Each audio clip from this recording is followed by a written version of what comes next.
If a man will be used of God and remain relevant with God, one area of battle he must win is the area of purity. Welcome to the sights and sounds of Apst Orokpo Micheal. In this video, Apst Orokpo Micheal reveals the intention of Satan when he fights to cause men to lose their purity. Find out what he said. If a man will be used of God and remain relevant with God, one area of battle he must win is the area of purity. And people don't graduate from it. It is a kind of warfare called the battle of attrition. The way the devil fights it is not just to fall you. It's to weary you until you give up. Because it's not just about falling. You can fall and rise 7 times.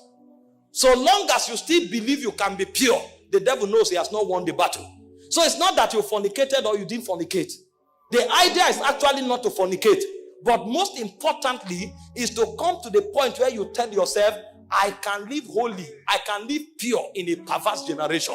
Because what the devil wants to achieve, and the reason why you fall every 3 months, is to get you to the point where you give up and say, Omo, this thing no dey possible. And then you even start suspecting that there is nobody who is truly pure, that everybody is just acting.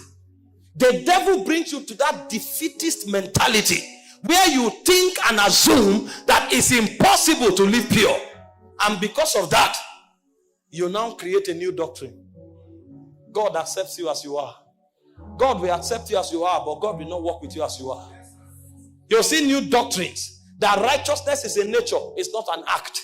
Because they have fought this battle, they feel it's impossible. And so they weaponize it and makes it a doctrine. And that doctrine enslaves many. There are many churches today where immorality is normal. In fact, there is a system of managing it. If you come, you can point at many who are living in it. Pastor is managing it. In fact, there are many quarters today where cohabiting is natural. They feel it's a normal thing. It's a normal thing to just, a boy can just move into the house with a lady, or a lady move in with a boy, and they are living like husbands and wife, and it means nothing to them. It's normal. When you are going to minister, nobody is holy. All you need to do is just to ask God for mercy, because all of us, we are work in progress. And so they legitimize iniquity. Today we have thrown morality to the gutters. Look at scriptures and find out men who captains the move of God. The Bible spoke concerning Joseph in Genesis 39 verse 9. A woman of a big man in the city threw herself at him. Those days, when you are a man of means in society, you marry the best of women. Just the same way you ride the best of horses. And this woman threw herself to Joseph. Do what you want with me. I am all yours. And Joseph asked himself a question. How can I do this evil and sin against God? How can I commit this kind of evil? Nobody was seeing, but he knew God was seeing. I can't do this. The woman threatened him. I will not do it. In our generation today, we'll be the one going to pray, Lord, this temptation in this house.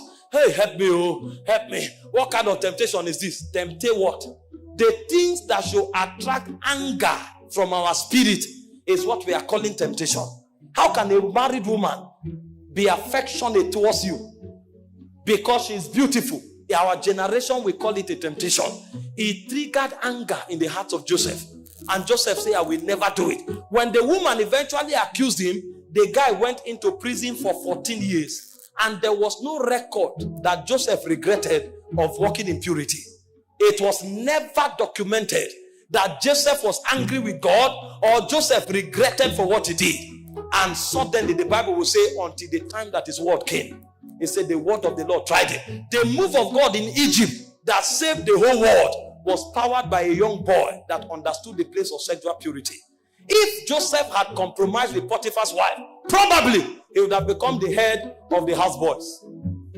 He would have been promoted and be given a citizenship right. He would have become a senior houseboy forever. And there wouldn't have been a move of God in Egypt. Many moves of God have been aborted because of 5 minutes of pleasure in immorality. You thought nobody saw you, but heaven was waiting on you. That time when you were battling whether to do it or not, the faith of God was resting on you. The fate of a generation was resting on you. Imagine what would have happened to the world.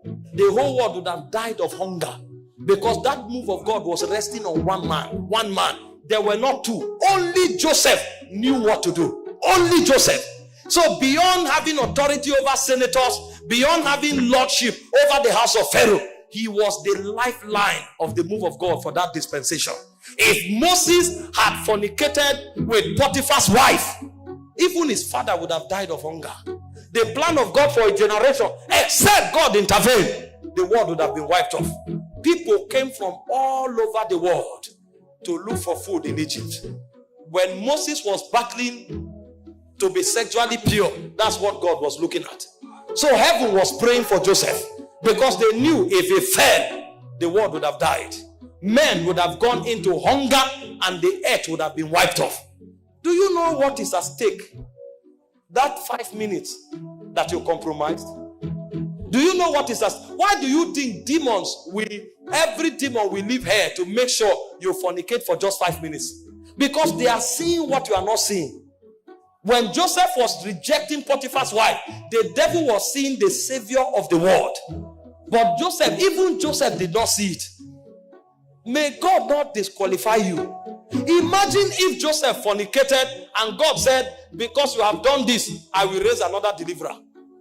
What would have been the value of Joseph's life? He would have been a slave forever. But when Joseph made that decision, he saved the world.